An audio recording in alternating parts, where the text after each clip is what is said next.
mi sinh ai van đuôi na alo khenin mal som na dong lâu le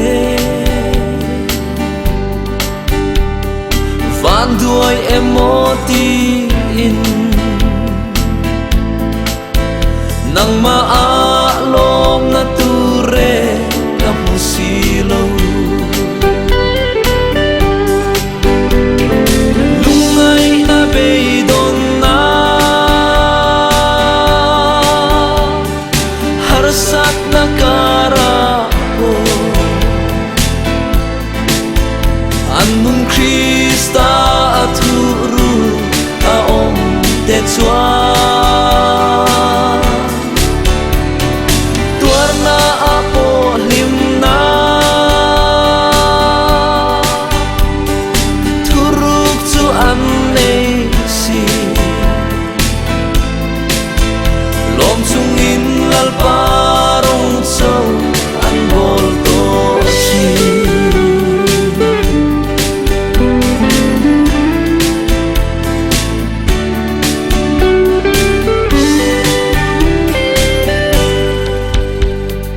lalpa imal som na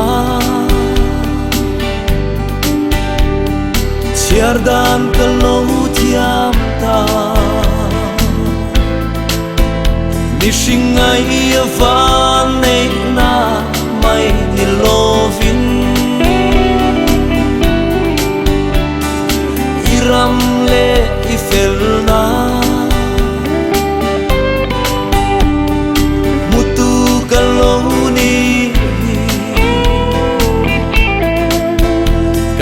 mo tin re ta chua na kim sia lungai na beidon na harsat na karapo anun Krista aturu aom te chua